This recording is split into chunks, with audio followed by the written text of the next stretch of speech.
السلام علیکم ورحمۃ اللہ وبرکاتہ، نحمدہ ونصلی علی رسولہ الکریم، اما بعد فاعوذ باللہ من الشیطان الرجیم، بسم اللہ الرحمن الرحیم، رب اشرح لی صدری ویسر لی امری واحلل عقدۃ من لسانی یفقہوا قولی۔ سورۃ الکہف مکی سورت ہے۔ یہ بعثت کے 8ویں اور 10ویں سال کی درمیانی مدت میں نازل ہوئی۔ سورۃ الغاشیہ کے بعد اس کی 110 آیات ہیں،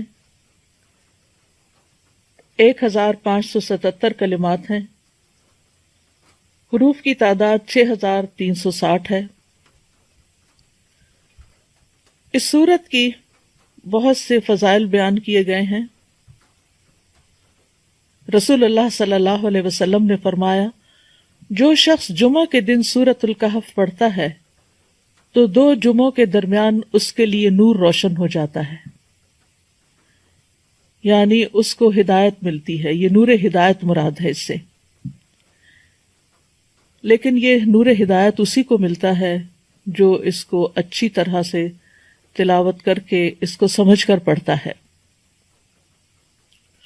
اسی طرح رسول اللہ صلی اللہ علیہ وسلم نے فرمایا، جس نے سورۃ الکہف کی تلاوت ایسے کی جیسے وہ نازل ہوئی تو یہ اس کے لیے قیامت کے دن اس کی اقامت گاہ سے مکہ تک نور کا سبب بنے گی، اور جس نے اس سورت کی آخری 10 آیات پڑھی اور پھر دجال نکل آیا تو اسے کوئی نقصان نہ پہنچا سکے گا۔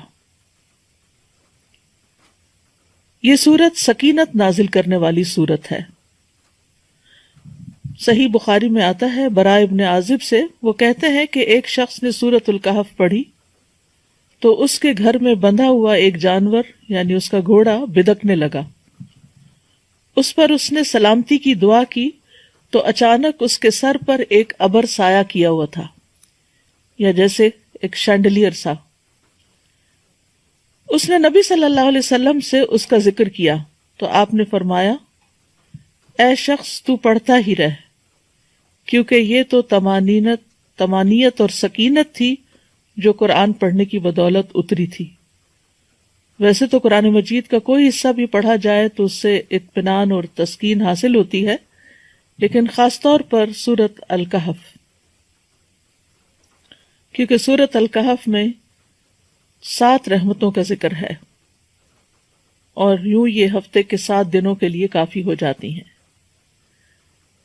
آیت نمبر 16 میں آتا ہے، ینشر لکم ربکم من رحمتہ، تمہارا رب تمہارے لیے اپنی کچھ رحمت کھول دے گا۔ آیت 10 میں آتا ہے، ربنا آتنا من لدنک رحمہ، اے ہمارے رب ہمیں اپنے پاس سے کوئی رحمت عطا فرما۔ آیت نمبر 58 میں آتا ہے، وَرَبُّكَ الْغَفُورُ ذُو الرَّحْمَةِ، اور تیرا رب نہایت بخشنے والا خاص رحمت والا ہے۔ آیت نمبر 65 میں آتا ہے، آتَيْنَاهُ رَحْمَةً مِّنْ عِنْدِنَا، اسے ہم نے اپنے ہاں سے ایک رحمت عطا کی۔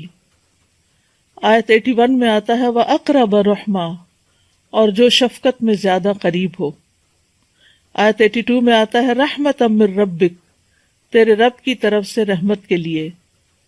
اور 98 میں آتا ہے، قَالَ هَذَا رَحْمَةٌ مِّن رَبِّي، کہا یہ میرے رب کی طرف سے ایک رحمت ہے۔ تو بہرحال یہ سورت خوشخبری بھی دیتی ہے، سکینت کا باعث بھی ہے، دجال کے فتنے سے بچانے والی بھی ہے، ہر جمعہ کو پڑھنے والے کے لیے نور ہدایت کا باعث ہے، اور خاص طور پر اگر کوئی اس سورت کی ابتدائی 10 آیات یاد کر لے گا تو وہ دجال کے فتنے سے محفوظ رہے گا۔ دجال کا فتنہ اس دنیا میں سب سے بڑا فتنہ ہے، اور اللہ سبحانہ وتعالیٰ نے ہمیں یہ سورت ایک ایسی نعمت اور اپنی رحمت کے طور پر عطا کی ہے کہ جس کے ذریعے ہم اس فتنے سے بچ سکتے ہیں۔ سورت کا آغاز الحمدللہ سے ہوتا ہے۔ الحمدللہ الذی انزل علی عبدہ الکتاب ولم یجعل لہ عوجا، اللہ کا سب تعریف اللہ کے لیے ہے جس نے اپنے بندے پر کتاب نازل کی اور اس میں کوئی ٹیڑھ نہیں رکھی۔ تو گویا آغاز میں قرآن کا ذکر ہے۔ سورت کا اختتام بھی قرآن کے ذکر پر ہوا ہے. قُلْ لَوْ كَانَ الْبَحْرُ مِدَادًا لِكَلِمَاتِ رَبِّي لَنَفِدَ الْبَحْرُ قَبْلَ أَن تَنفَدَ كَلِمَاتُ رَبِّي وَلَوْ جِئْنَا بِمِثْلِهِ مَدَدًا. تو چونکہ یہ سورت فتنے سے نجات کے لیے ہے، نہ صرف یہ کہ دجال کے بلکہ اور بھی جو فتنے انسان کی زندگی میں آتے ہیں، جیسے مال کا فتنہ، قدرت اور غلبے کا فتنہ، علم کا فتنہ، دین کا فتنہ، تو اس اعتبار سے یہ سورت الکہف اپنے نام کے اعتبار سے بھی سمبولک ہے کہ کہف جو ہوتا ہے یا کیو جو ہوتی ہے وہ پناہ لینے کے لیے ہوتی ہے، اور ایسی جگہ پر جہاں اور کوئی بھی چیز انسان کو پناہ نہیں دے سکتی. تو اس لیے اس سورت کے اندر بہت سی دلچسپ چیزیں ہیں. سورت کا آغاز الحمدللہ سے ہے، اور پھر اس قرآن مجید کا آغاز بھی الحمدللہ سے ہے، اور اس سورت میں الحمدللہ جو ہے وہ یعنی یہ سورت قرآن کے مڈل میں ہے، اور پھر قرآن کا دوسرا حصہ ایک طرح سے الحمدللہ سے شروع ہوتا ہے. اس کے علاوہ دیگر کچھ اور صورتیں بھی ہیں، جیسے سورت انعام ہے، سورت سبا ہے، سورت فاطر. یہ تمام صورتیں بھی الحمدللہ سے شروع ہوتی ہیں کہ سب تعریف اللہ سبحانہ تعالیٰ کے لیے ہے، اور اللہ ہی کے لیے، اللہ ہی کی ذات وہ ذات ہے کہ جو انسان کو ہر طرح کی پریشانیوں اور ہر طرح کے فتنوں سے بچا سکتی ہے، اور اس کے لیے اس نے قرآن جیسی نعمت نازل فرما کر ہمارے لیے فتنوں سے بچنے کا بندوبست فرما دیا. فتنہ کیا چیز ہوتی ہے؟ فتنہ عربی کے لفظ فتنہ سے ہے، جو آزمائش کرنے کے لیے آتا ہے، کسی چیز کا کھرا کھوٹا معلوم کرنے کے لیے، یعنی ایسی چیز کہ جس کے ذریعے خیر اور شر میں انسان کا حال پتہ چل جائے کہ انسان کے اندر خیر ہے یا شر ہے.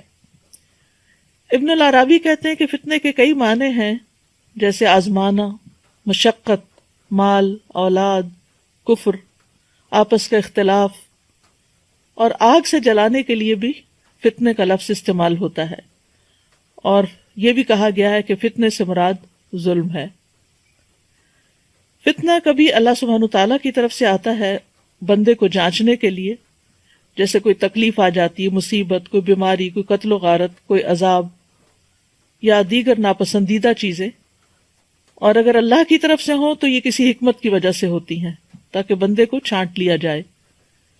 اور کبھی انسان کے اپنے طرف سے بھی ہوتا ہے، انسان کے نفس کی طرف سے بھی ہوتا ہے.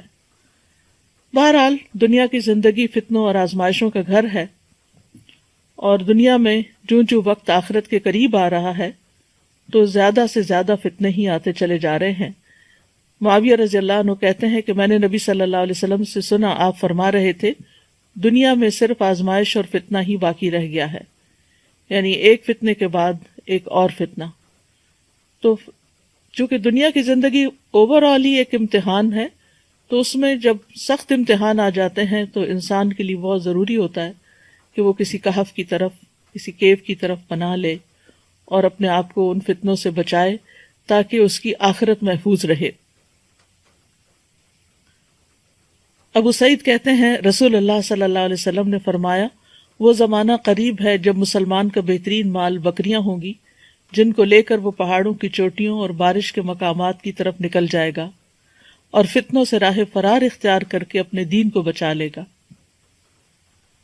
تو فتنے کے زمانے میں خاص طور پر اللہ تعالیٰ کے احکامات پر عمل کرنا اور اس پر استقامت اختیار کرنا بہت ضروری ہوتا ہے تاکہ انسان اپنی آخرت بچا سکے. فتنے کے دور میں دین پر عمل کرنے والے کے لیے اجر بھی بہت زیادہ ہے. آپ نے فرمایا، بلا شبہ تمہارے بعد صبر کے دن آنے والے ہیں، ان میں صبر کرنا ایسے ہوگا جیسے آگ کا انگارہ پکڑنا. ان لوگوں میں دین کے تقاضوں پہ عمل کرنے والے کو اس جیسے 50 عمل کرنے والوں کے برابر ثواب ملے گا. یعنی فتنے کے دور میں اگر کوئی شخص اپنے دین کو تھام کے رکھتا ہے تو اس کے لیے اجر بھی بہت بڑا ہے. آپ نے یہ بھی فرمایا کہ فتنے کے دور میں عبادت کرنا میری طرف ہجرت کرنے کی طرح ہے، اور ایسے میں انسان اپنے دین کی حفاظت کرے، اور اس کے لیے اگر کوئی ایک جگہ چھوڑنی پڑے یا کوئی اپنے اندر تبدیلی لانی پڑے تو وہ لانا ضروری ہے. اور فتنوں سے پناہ بھی مانگنی چاہیے.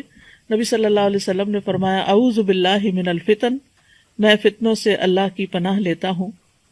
اور ایک اور جگہ پر آتا ہے کہ اعوذ باللہ من سوء الفتن، میں فتنے کی برائی سے اللہ کی پناہ لیتا ہوں.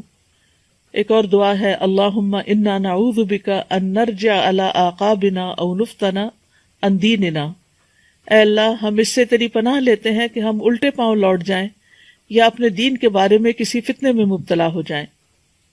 اسی طرح ایک اور دعا بھی ہے اللہم انی اسألک عملا بالحسنات وترکا للمنکرات واذا اردت فی قوم فتنة وانا فیہم فاقبضنی الیک غیر مفتون. اے اللہ بے شک میں تجھ سے نیکیاں کرنے اور برائیوں کو ترک کر دینے کا سوال کرتا ہوں، اور جب تو لوگوں کو فتنے میں مبتلا کرنا چاہے اور میں وہاں موجود ہوں تو مجھے فتنے سے بچا کر اپنے پاس بلا لینا. تو بہرحال انسان کے لیے فتنے تو کئی ایک ہو سکتے ہیں، لیکن سب سے بڑا فتنہ دین میں ہوتا ہے. اسی لیے اس صورت کے اندر جن 4 فتنوں کا ذکر کیا گیا ہے ان میں سب سے پہلے دین کے فتنے کی بات کی گئی ہے. بہرحال اللہ تعالیٰ سے دعا ہے کہ وہ ہمیں اس صورت کو صحیح طور پر سمجھنے کی توفیق دے، اور آج کل کے حالات میں جو سب لوگ پریشانی کا شکار ہیں ان میں ان کے لیے ایک امید کا پیغام ہو.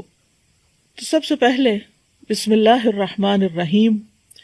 ہر صورت کے آغاز میں بسم اللہ ہوتی ہے، اور بسم اللہ جو ہے سوائے صورت التوبہ کے، لیکن صورت النمل میں بسم اللہ الرحمن الرحیم کی آیت آتی ہے، جس سے یہ پتہ چلتا ہے کہ قرآن مجید میں 114 بار بسم اللہ کا ذکر ہے.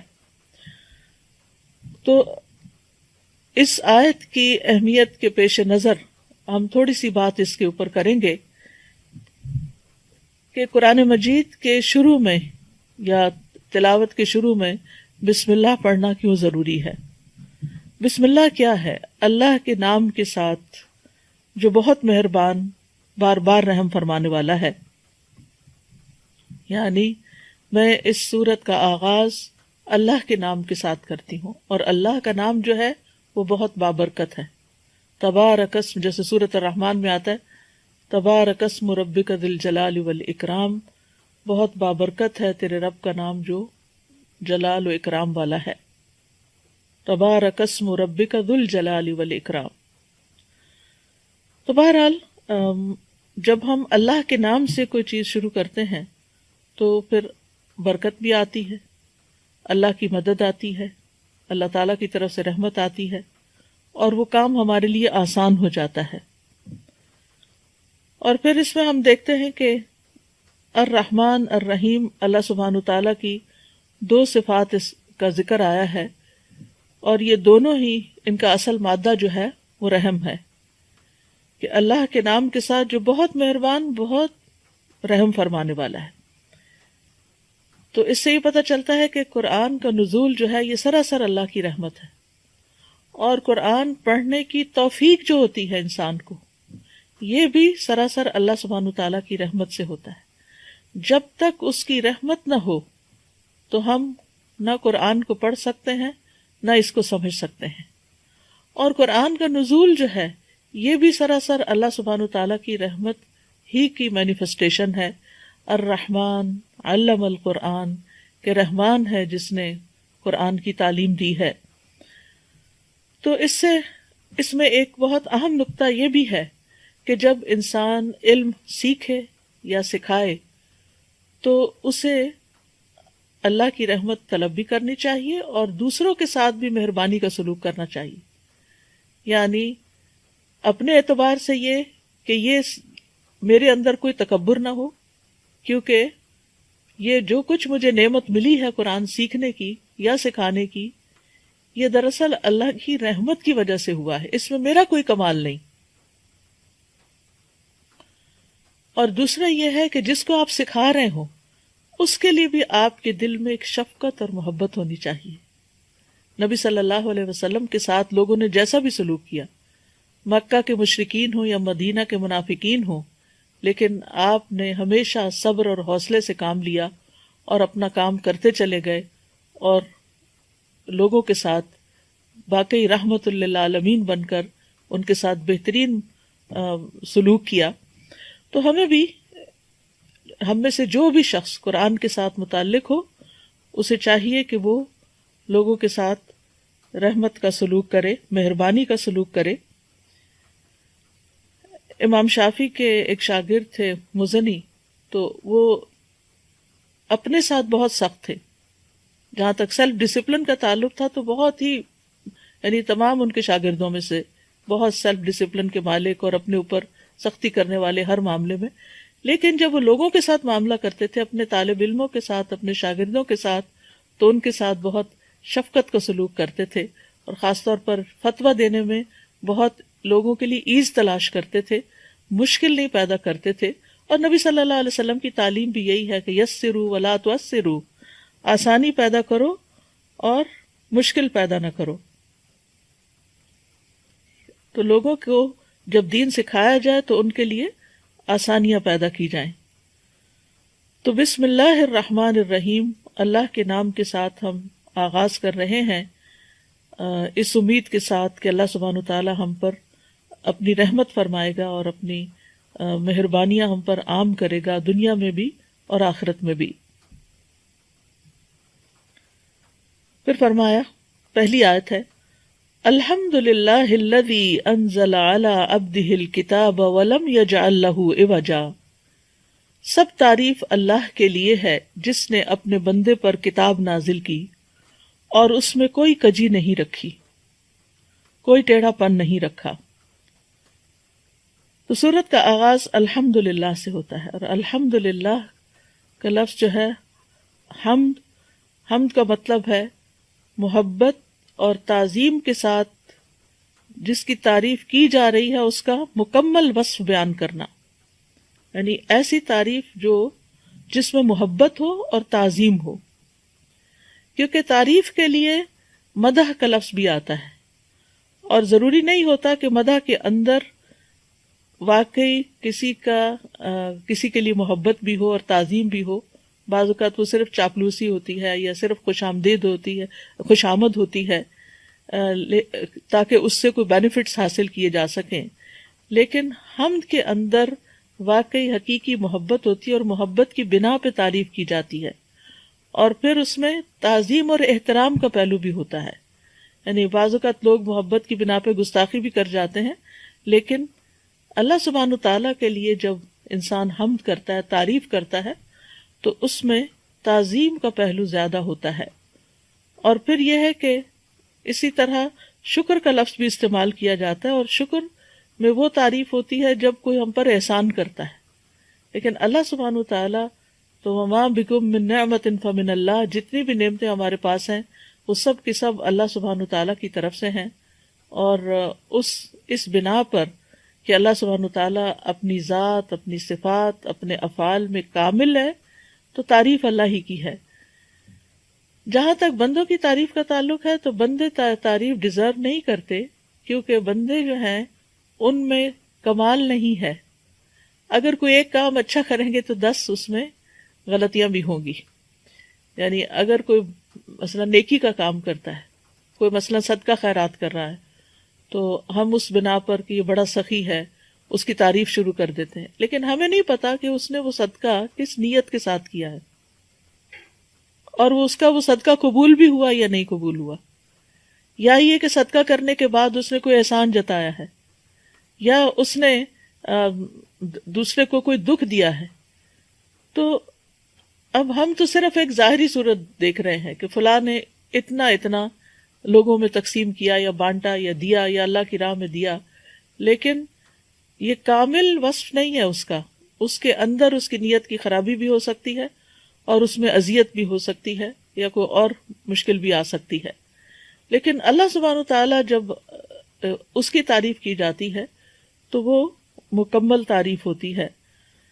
تو الحمد للہ، تعریف اللہ کے لیے ہے. یہ جو لام ہے للہ میں، یہ لام جو ہے یہ اختصاص کا بھی ہے اور استحقاق کا بھی ہے. استحقاق کا مطلب یہ ہے کہ اللہ سبحانہ تعالیٰ ہی حقدار ہے، اور حمد اللہ ہی کے ساتھ خاص ہے، بندوں کی حمد نہیں ہو سکتی. اسی لیے آپ دیکھیں نا کہ جب کسی شاعر کو کسی بادشاہ کی تعریف لکھنی ہوتی ہے تو اس کو کیا کہتے ہیں؟ مدح. اسی طرح رسول اللہ صلی اللہ علیہ وسلم کی جب نعت لکھی جاتی ہے تو اس کو بھی مدح الرسول کہتے ہیں، حمد الرسول نہیں کہتے. ہم صرف اللہ کے لیے، الحمد للہ، کہ تعریف صرف اور صرف اللہ کے لیے ہے. اور پھر ال جو شروع میں آیا ہے سب تعریف یعنی مکمل، ال استغراق کا، یعنی استغراق یعنی کہ پوری طرح انکمپس کیا ہوا، کہ مکمل تعریف جو ہے اور کامل تعریف جو ہے وہ اللہ سبحانہ تعالیٰ ہی کے لیے ہے. تو للہ ہی اللہ کے لیے خاص بھی ہے، اور لام کے وجہ سے اللہ تعالیٰ اس کا حقدار بھی ہے، یعنی حق اسی کا ہے کہ اس کی تعریف کی جائے، کیونکہ جو کچھ اس نے کیا ہے اس کے علاوہ کسی اور نے نہیں کیا. اور پھر الحمدللہ کہنا جو ہے وہ میزان کو بھر دیتا ہے. جب حقیقی معنوں میں انسان کا دل شکر سے لبریز ہوتا ہے اور وہ اپنے عمل سے اللہ تعالیٰ کی طرف رغبت کرتا ہے اور اللہ کو راضی کرتا ہے، تو تبھی وہ حقیقی معنوں میں اس کی تعریف کر رہا ہوتا ہے. تو اللہ سبحانہ تعالیٰ کو اپنی تعریف بہت پسند ہے کیونکہ وہ تعریف کا حقدار ہے. بندے بھی اپنی تعریف پسند کرتے ہیں، لیکن بہت دفعہ ایسا ہوتا ہے کہ انہوں نے جو کام نہیں کیا ہوتا اس پہ بھی چاہتے ہیں، وہ یحبون ان یحمدوا بما لم یفعلوا، کہ اس پہ بھی ان کی تعریف ہو جائے جو انہوں نے کیا ہی نہیں. اور اگر وہ چھوٹا سا بھی کوئی کام کرتے ہیں تو تعریف کا طلب کرتے ہیں اور تعریف سننا پسند کرتے ہیں، جبکہ بندے اس کے نہ حقدار ہیں اور نہ ہی ان کے لیے تعریف خاص ہے. تو اللہ سبحانہ تعالی ہمیں یہاں پر یہ سکھا رہے ہیں کہ ہم جب اللہ کی کسی نعمت کا ذکر کریں تو ہم اس کی تعریف کے ساتھ کریں. جیسے اگر اپنی بھی کوئی، ہم پر بھی کوئی نعمت ہے ہماری ذات پر اللہ تعالیٰ کی، ہماری صحت اچھی ہے، ہمارا دماغ کام کرتا ہے، ہم دیکھ سکتے ہیں، ہم سن سکتے ہیں، ہم بول سکتے ہیں، تو ہمیں الحمدللہ کہہ کر بات شروع کرنی چاہیے، یا نعمت کا ذکر کرنے کے بعد الحمدللہ کہنا چاہیے. تو آغاز میں بھی کاموں کے اللہ کی تعریف ہونی چاہیے، اور اختتام پر بھی ہونی چاہیے جب اللہ تعالیٰ توفیق دے کہ وہ کام مکمل ہو گیا ہے.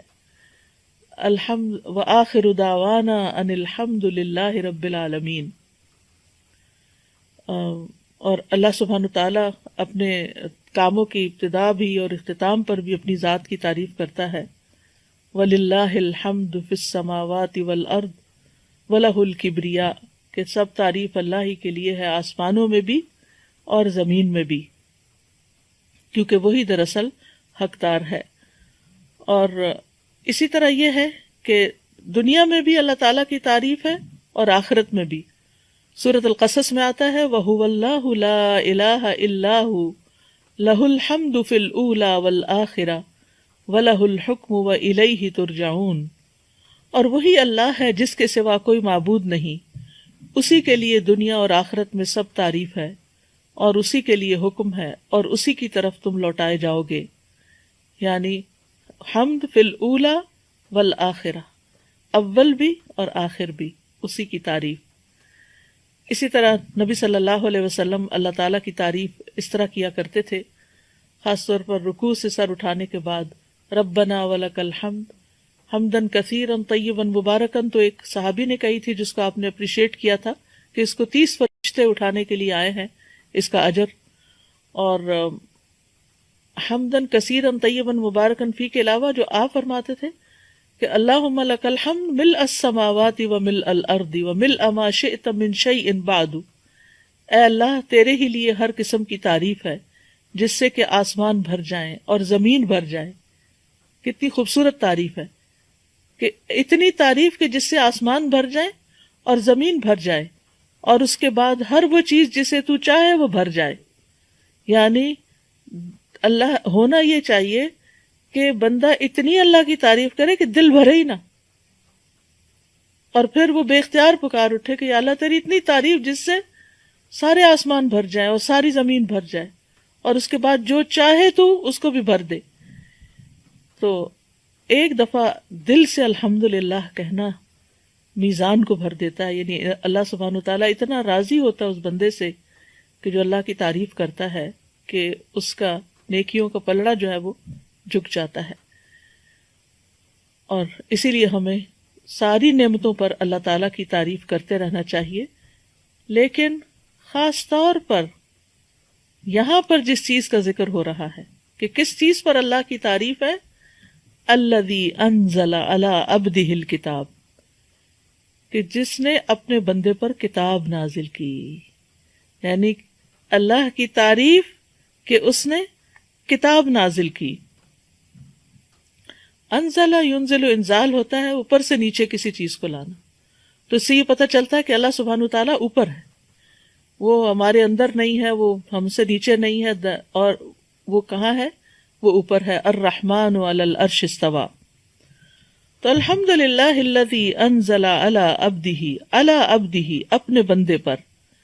اپنے بندے سے مراد یہاں محمد صلی اللہ علیہ وسلم ہے. یعنی وہ اللہ کے بیٹے نہیں ہیں، وہ اللہ کے بندے ہیں. اور یہ جو بندگی کی بات ہے، یہ ایک اللہ کے بندے کے لیے سب سے زیادہ خوشی کی بات ہے. یعنی عبد کا لفظ جو ہے یہ بندے کی شان بیان کرتا ہے. الوہیت جو ہے وہ اللہ کے لیے ہے اور بندگی جو ہے وہ بندے کے لیے. تو اللہ سبحانہ تعالیٰ نے آپ صلی اللہ علیہ وسلم کی باقی صفات سے نہیں، آپ کے نام سے نہیں، اللہ محمد نے نہیں کہا، بلکہ آپ کی عبودیت کی صفت کو اجاگر کرنے کے لیے، کیونکہ آپ صلی اللہ علیہ وسلم اللہ کے سب سے زیادہ عبادت گزار بندے تھے. تو قرآن سے بھی فائدہ وہی اٹھاتا ہے جو عبودیت کا حق ادا کرے، جو اللہ کا بندہ بن کر رہے. کیونکہ بہت سے لوگ قرآن پڑھ لیتے ہیں لیکن جو قرآن کہتا ہے اس پر عمل نہیں کرتے، عبد نہیں بنتے. تو چونکہ اللہ نے کتاب اپنے بندے پر نازل کی ہے تو قرآن کا نزول اسی بندے پر ہوتا ہے، قرآن اسی کو سمجھ میں آتا ہے، قرآن اسی کو عزت بخشتا ہے جو واقعی اللہ کی عبادت کرتا ہے اور اس قرآن کو پڑھ کر عبادت کی طرف رغبت کرتا ہے.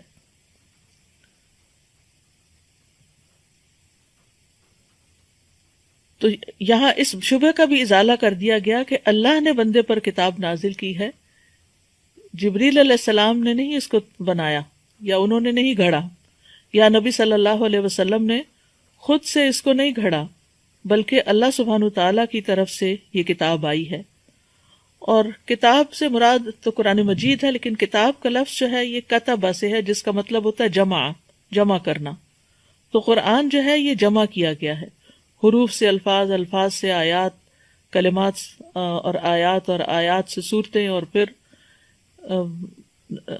نبی صلی اللہ علیہ وسلم نے جس طرح لکھوایا اس طرح لکھا گیا. تو آپ صلی اللہ علیہ وسلم کے پاس بہت سے رائٹرز بھی تھے. جب قرآن کا کچھ حصہ نازل ہوتا تھا تو آپ لکھنے کے لیے کسی نہ کسی کاتب کو بلاتے تھے اور پھر آپ ان کو لکھوا دیتے تھے. تو اس سے یہ بھی پتہ چلتا ہے کہ یہ کتاب اللہ کا کلام تو ہے لیکن یہ ڈاکیومنٹڈ ہے، لکھوایا گیا ہے، اور نبی صلی اللہ علیہ وسلم نے ساتھ کے ساتھ اس کو لکھوایا. وَلَمْ يَجْعَلْ لَهُ عِوَجًا، اور اس کے لیے یعنی اس کتاب کے اندر کوئی ٹیڑھا پن نہیں رکھا، نہ معنی کے اعتبار سے، نہ سٹرکچر کے اعتبار سے، نہ احکام کے اعتبار سے، اور نہ ہی کسی اور یعنی اس کی تعلیمات یا احکامات کے اعتبار سے کوئی عوج نہیں رکھی. ایک ہوتا ہے عوج اور ایک ہوتا ہے عوج. عوج کہتے ہیں وہ ٹیڑھا پن جو آنکھ سے بسہولت دیکھا جا سکے، مثلا لکڑی وغیرہ کا یا کسی لوہے کی تار کا ٹیڑھا پن.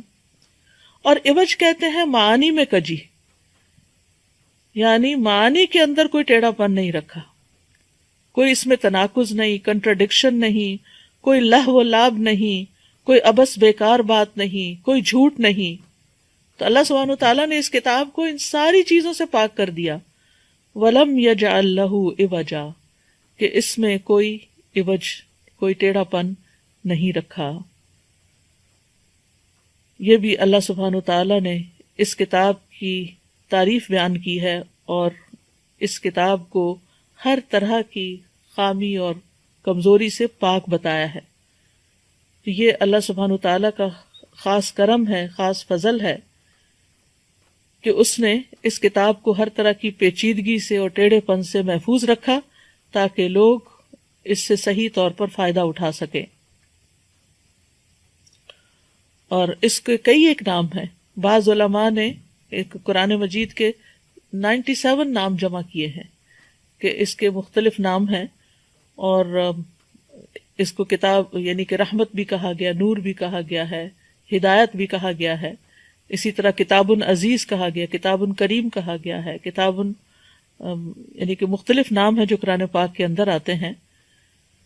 تو بہرحال یہ کتاب جو ہے یہ ایک بہت ہی معزز کتاب ہے، بہت ہی بہترین کتاب ہے. تو کتاب کے ساتھ ہمیں کیا معاملہ کرنا چاہیے؟ وہی جو نبی صلی اللہ علیہ وسلم نے کیا، اور وہ کیا تھا کہ آپ نے اس کو پڑھا بھی، اس کو لکھوایا بھی، اس کو یاد بھی کیا، اس کو سنایا بھی، اس پہ غور و فکر بھی کیا، اس کے معنی بھی بیان کیے. انزلنا الیک الذکر لتبین للناس ما نزل الیہم، اور اس پر عمل کیا، عبودیت اختیار کی. تو ہم سب کے لیے بھی ضروری ہے کہ ہم اس کتاب کے ساتھ وہی معاملہ کریں جو اللہ کے رسول صلی اللہ علیہ وسلم نے کیا، یعنی اس کو پڑھیں، اس کو سمجھیں اور اس پر عمل کریں، تاکہ جس طرح اس کتاب کو اس کتاب کی وجہ سے پڑھنے والے معزز ہوئے. تو کیونکہ یہ کتاب عزیز ہے، یہ کتاب عزت بخشنے والی کتاب ہے، یہ غالب آنے والی کتاب ہے. تو اگر آپ اس کو پڑھیں گے نہیں، اگر آپ اس کو سنیں گے نہیں، اگر آپ اس کو سنجیدگی سے نہیں لیں گے تو آپ کو بھی یہ کتاب عزت نہیں دے گی. مثلاً آپ دیکھیں کہ اگر آپ کسی سے کوئی بات کر رہے ہیں، کسی کو کچھ سمجھا رہے ہیں، اس کو کوئی نصیحت کر رہے ہیں، اس کے ساتھ کوئی یعنی ہمدردی کر رہے ہیں اور وہ بندہ سن کے ہی نہیں دیتا، تو آپ کیا کریں گے؟ آپ اس کو چھوڑ دیں گے، آپ کے دل میں اس شخص کی کوئی قدر نہیں ہوگی. تو اللہ نے یہ کلام بھیجا ہے، اور اگر ہم اس کے لیے وقت نہیں نکالتے، اس پر محنت نہیں کرتے، اس کو نہیں پڑھتے، تو پھر یہ کیسے ہو سکتا ہے کہ اس کتاب کی وجہ سے پھر مسلمانوں کو عزت ملے؟ جیسے علامہ اقبال نے بھی کہا تھا، وہ معزز تھے زمانے میں مسلمان ہو کر، اور تم خوار ہوئے تارک قرآن ہو کر. تو جو کتاب اتنی شان والی ہے کہ جس پر اللہ سبحانہ تعالیٰ کی یہاں تعریف کی جا رہی ہے کہ اس نے اپنے بندے پر یہ کتاب نازل کی ہے اور اس میں کوئی ٹیڑھا پن نہیں رکھا، تو پھر ہمارا اس کے ساتھ کیا معاملہ ہونا چاہیے؟ اور پھر یہ کہ قیمن درست کرنے والی ہے، یعنی پہلے فرمایا کہ اس میں کوئی ٹیڑھ نہیں ہے، سچی اور عدل والی کتاب ہے، ہر طرح کے عیب سے پاک ہے. اور پھر دوسرا یہ کہ قیمن درست بھی ہے. قیم کے 3 معنی ہیں. ایک یہ کہ سیدھی ہے، درست، میانہ روی پر مبنی ہے، یہ ابن عباس کا قول ہے. دوسری یہ کہ یہ اللہ تعالیٰ کی تمام کتابوں پر نگران ہے اور ان کی تصدیق کرتی ہے، یعنی پچھلی کتابوں کو سچا مانتی ہے اور ان کو درست بھی کرتی. اور پھر یہ کہ ایک یہ معنی بھی کیا گیا کہ اس پر بھروسہ کیا جاتا ہے، اس کی طرف رجوع کیا جاتا ہے. اصل میں قیم کا لفظ جو ہے اس کا ایک معنی ہوتا ہے درست کرنے والا، یعنی نہ صرف یہ کہ خود کو درست کرنے والا بلکہ دوسروں کو بھی درست کرنے والا. قیم کا لفظ جو ہے یہ انچارج کے معنوں میں استعمال ہوتا ہے کہ جو بندوں کے معاملات اور احوال کی اصلاح کرتا ہے، ان کو اپنی جگہ پر فکس کرتا ہے، درست کرتا ہے. یعنی وہ شخص جو تمہاری زندگی کو فکس کرے، ڈسپلن کرے، وہ قیم کہلاتا ہے. اسی سے لفظ قوام ہے جو قرآن مجید میں مردوں کے لیے آیا ہے کہ الرجال قوامون علی النساء. تو یہ کتاب جو ہے بندے کی سوچ کو درست کر دیتی ہے، بندے کے اندر اعتدال پیدا کرتی ہے، کیونکہ دوسرا معنی اس کا ایک اور کیا ہے کہ یہ معتدل ہے. اور نہ صرف یہ کہ یہ کتاب پڑھنے والے خود کو درست کرتے ہیں بلکہ دوسروں کی اصلاح کا کام بھی کرتے ہیں اس کتاب کے ذریعے، قیماً. اور پھر یہ کہ ظاہر و باطن میں یہ قیم ہے. قرآن مجید میں آتا ہے ان ھذا القرآن یہدی للتی ہی اقوم، یہ قرآن اس راستے کی ہدایت دیتا ہے جو سب سے زیادہ درست ہے. رسول من اللہ یتلو صحفا مطہرہ فیہا کتب قیمہ، ایسی کتابیں جو درست کرنے والی ہیں. پھر اسی طرح پچھلی کتابوں کی تصدیق کرنے والی و مہیمن علی، ان پر نگران بھی ہے.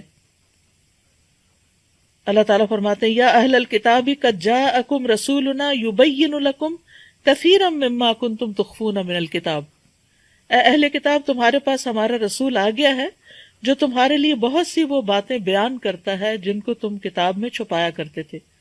یعنی اس کتاب نے آ کر پچھلی کتابوں میں اگر کوئی تحریف ہوئی یا کچھ تو اس کو بھی درست کیا، اس کو بھی کھول کے رکھ دیا. پھر یہ ہے کہ مقصد کیا ہے اس کتاب کے آنے کا، لینذر، تاکہ ڈرائے. لام جب کسرہ کے ساتھ آتا ہے عربی زبان میں تو تعلیل کے لیے آتا ہے، یعنی اس مقصد کے لیے، اس وجہ سے. اور جب سکون کے ساتھ آتا ہے یعنی لام پہ جب جزم آتی ہے تو وہ امر کے لیے ہوتا ہے، جیسے وَلْيَطَّوَّفُوا بِالْبَيْتِ الْعَتِيقِ، یعنی یہ حکم دیا جا رہا ہے انہیں چاہیے کہ طواف کریں پرانے گھر کا، انکان خانہ کعبہ کا.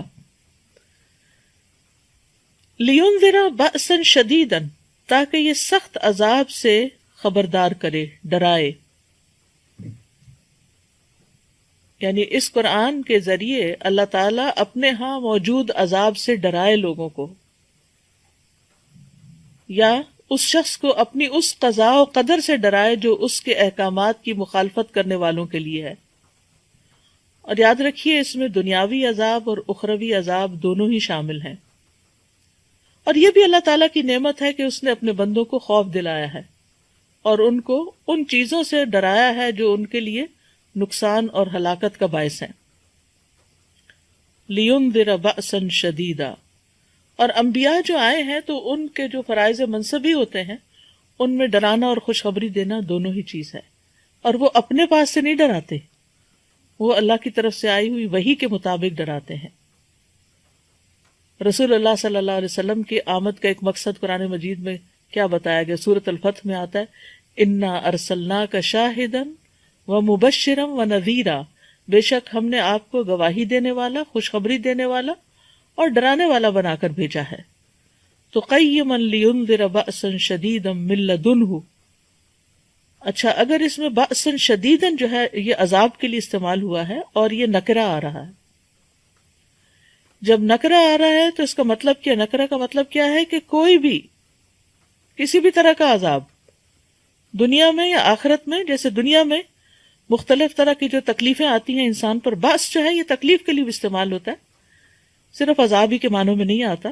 تو جیسے یہ تکلیفیں جو ہیں، مثلاً انسان کو اپنی صحت کی طرف سے کوئی تکلیف آتی ہے، مالی کوئی تکلیف آ جاتی ہے، کوئی وبا پھیل جاتی ہے، اسی طرح کو بچوں کی طرف سے تکلیفیں آ جاتی ہیں، یعنی انسان. اور پھر یہ کہ جسمانی تکلیفیں آ جاتی ہیں، کبھی روحانی تکلیفیں آتی ہیں، کبھی کوئی خوف آتا ہے، کبھی جان و مال کا نقصان ہوتا ہے. تو یہ ساری چیزیں اللہ کے اذن سے ہوتی ہیں. لِيُنذِرَ بَأْسًا شَدِيدًا مِن لَدُنْهُ، اس کی طرف سے ہے یہ، یعنی جو بھی آ رہا ہے تمہاری زندگی میں یہ اللہ کے اذن سے آ رہا ہے، اللہ کی طرف سے آ رہا ہے. اور اس پر اس نے تمہیں خبردار بھی کیا ہے کہ اگر تم نافرمانیاں کرو گے تو وہ تمہیں دنیا میں بھی پکڑ سکتا ہے، ورنہ آخرت کا عذاب تو ہے ہی کہ جو اللہ کو ناراض کر کے دنیا سے جائے گا پھر اللہ تعالیٰ چاہے تو اسے بخش دے اور چاہے تو اس کو سزا دے. اور پھر یہ کہ یہ ایک عمومی بات کی گئی، من لدنہ، یعنی عمومی طور پر کسی بھی طرح کا. وَيُبَشِّرَ الْمُؤْمِنِينَ، اور خوشخبری دیتا ہے مومنوں کو، الَّذِينَ يَعْمَلُونَ الصَّالِحَاتِ، وہ جو نیک عمل کرتے ہیں. کس بات کی خوشخبری؟ أَنَّ لَهُمْ أَجْرًا حَسَنًا، کہ ان کے لیے بہترین اجر ہے، ان کے لیے بہت ہی عمدہ اجر ہے، ہر طرح کی بھلائی ہے، حسنا۔ اگر ان کو دنیا میں کوئی تکلیف بھی آتی، کیونکہ جب کوئی تکلیف آتی ہے، کوئی بیماری آتی ہے، کوئی مالی تنگی آتی ہے یا جانوں کا نقصان ہوتا ہے، تو مومن کے حق میں اگرچہ تکلیف ہوتی ہے لیکن اس کے حق میں پھر بھی خیر ہوتی ہے اس میں، اور غیر مومن کے حق میں وہ عذاب ہوتی ہے، کیونکہ وہ اس کا مقصد نہیں سمجھ رہا ہوتا، وہ اس کی بنا پہ اللہ سے ناراض ہو جاتا ہے۔ تو یہاں پر خوش کر دینے والی ہے، کس کو؟ مومنوں کو۔ مومنوں کو کون ہے مومن؟ جو دل سے بھی ایمان لائیں، زبان سے بھی اقرار کریں اور عمل سے اس کی تصدیق کریں۔ اصل میں ایمان کا لفظ جو ہے یہ تصدیق جازم کے لیے ہے، ایبسولوٹ بلیف، یعنی پوری طرح پکی طرح کسی چیز کی تصدیق کرنا۔ اور کون سی چیزیں؟ ان میں اللہ کے بارے، اللہ پر ایمان لانے والے، ملائکہ پر، کتب پر، رسل پر، یوم آخرت پر، تقدیر پر، اچھی اور بری اس کی۔ الذین یعملون الصالحات، لیکن یہ خوشخبری کس کے لیے؟ خوش کرنے والی خبر کس کے لیے ہے؟ جو نیک عمل کرتے ہوں۔ پیچھے آپ نے دیکھا انذار کس کے لیے ہے؟ یہ نہیں بتایا، عام ہے، یعنی اس میں مومن کافر سبھی ہو سکتے ہیں، اللہ کی نافرمانی کرنے والے چاہے کسی بھی لیول پر ہوں، سب کے لیے انذار ہے، عمومی بات کی گئی ہے۔ لیکن خوشخبری کے لیے شرط لگا دی گئی ہے، عمومی خوشخبری نہیں ہے۔ الذین یعملون الصالحات، وہ جو نیک عمل کرتے ہیں، صالحات۔ اور ایمان اور عمل صالح جو ہیں وہ لازم و ملزوم ہیں، بلکہ عمل صالح ایمان کے اندر بھی شامل ہیں۔ اور عمل صالح کے لیے سب سے پہلی شرط جو ہے وہ اخلاص ہے، اس طرح سے کہ انسان اپنے عمل میں اللہ کی رضا اور آخرت کے گھر کے سوا کوئی مقصد نہ رکھے اپنے دل میں۔ جب کوئی نیک عمل کر رہا ہو، چاہے کسی کی مدد ہو رہی ہے، مال سے ہو رہی ہے، جان سے ہو رہی ہے، عبادت ہو رہی ہے، دعا ہو رہی ہے، ذکر اذکار ہو رہے ہیں، ان سب کے پیچھے مقصد کیا ہو کہ یہ میں اللہ کی رضا کے لیے کر رہا ہوں۔ اب آپ سوچ سکتا کہ آپ کے ذہن میں سوال یہ آ رہا ہو کہ کیا پھر کسی خاص مقصد یا تکلیف کو دور کرنے کے لیے دعا نہیں کرنی چاہیے؟ ضرور دعا کرنی چاہیے، اور اللہ سبحانہ وتعالیٰ دعا کرنے کو پسند کرتا ہے۔ تو جب اللہ تعالیٰ کو ہم دعا کے ذریعے اللہ کو راضی کریں گے تو پھر اللہ کی رحمت بھی آئے گی، اللہ کی مدد بھی آئے گی، تکلیف بھی دور ہوگی۔ تو اللہ کے لیے خالص ہونے کا مطلب کیا ہے؟ کہ انسان اپنے عمل میں اللہ کی رضا اور آخرت کے گھر کے سوا کچھ اور نہ چاہے، اور دوسرا یہ کہ اللہ کی شریعت کی پیروی کرے، اس سے باہر نہ نکلے، خواہ وہ شریعت محمد صلی اللہ علیہ وسلم کی ہو یا کسی اور نبی کی۔ تو وَيُبَشِّرَ الْمُؤْمِنِينَ الَّذِينَ يَعْمَلُونَ الصَّالِحَاتِ، یہاں ایک بات اور بھی یاد رکھیں، اور وہ یہ ہے کہ ایمان کے درجے مختلف ہوتے ہیں، ہر ایک کا ایمان ایک جیسا نہیں ہوتا۔ کوئی ایمان کے ابتدائی درجے پر ہوتا ہے اور کوئی ایمان کے بہت اونچے درجے پر، جیسے ابو بکر رضی اللہ عنہ۔ ابو بکر رضی اللہ عنہ کا ایمان کس وجہ سے زیادہ تھا، یا ان کا مقام کس وجہ سے زیادہ تھا؟ حضرت عائشہ کہتی ہیں کہ ایسا نہیں کہ انہوں نے اپنے باقی ساتھیوں کے مقابلے میں زیادہ نمازیں پڑھی تھی یا زیادہ اور نیک کام کیے تھے، ان کے اخلاص کی وجہ سے ان کا مقام اور مرتبہ دوسروں کے مقابلے میں بڑا ہے۔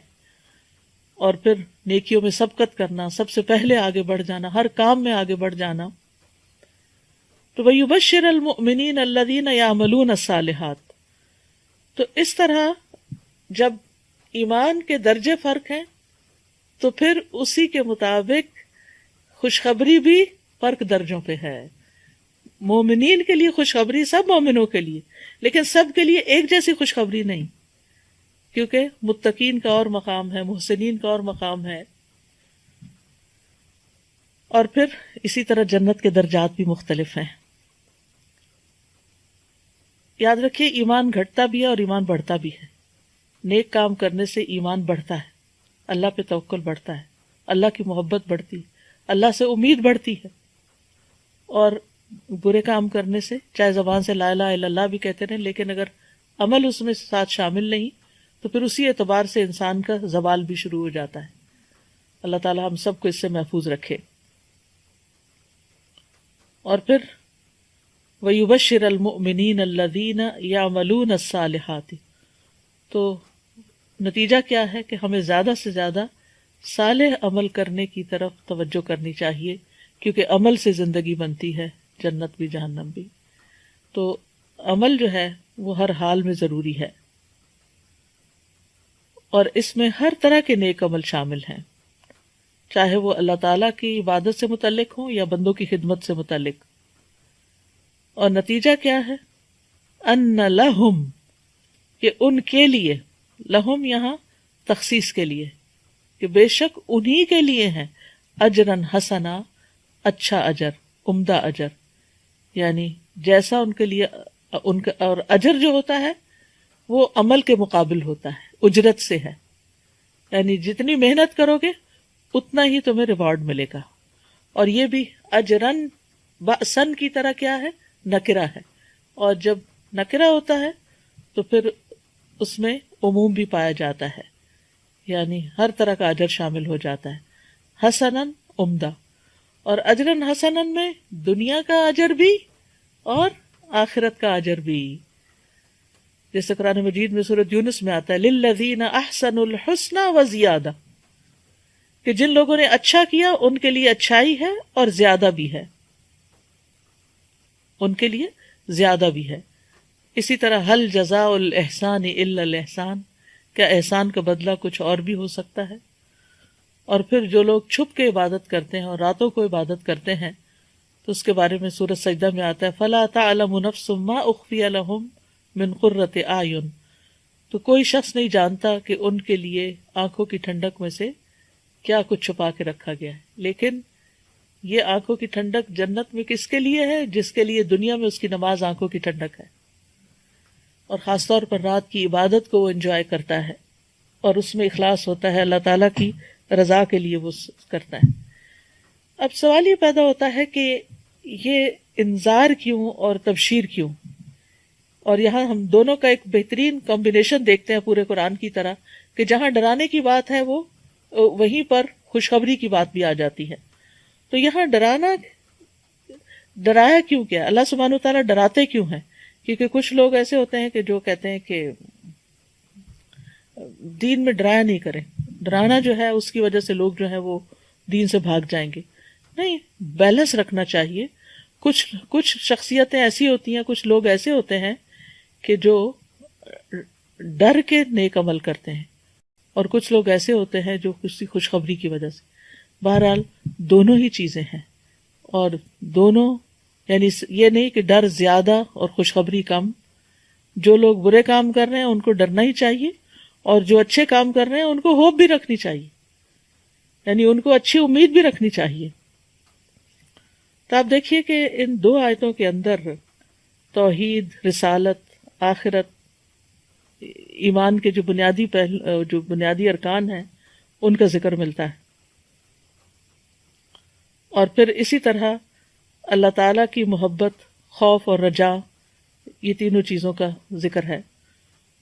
محبت کس بات پر؟ الحمدللہ میں محبت کی وجہ سے ہم تعریف کرتے ہیں اللہ کی، کیونکہ اس نے اپنے بندے پر کتاب نازل کی اور ہمیں کتاب کے ذریعے ہدایت دی۔ اور پھر خوف، وَيُنذِرَ الَّذِينَ قَيِّمًا لِيُنذِرَ بَأْسًا شَدِيدًا، اور رجا، وَيُبَشِّرَ الْمُؤْمِنِينَ۔ تو یہ قرآن کا اعجاز ہے کہ اس میں چند لفظوں کے اندر بہت بڑے بڑے معنی رکھ دیے گئے ہیں۔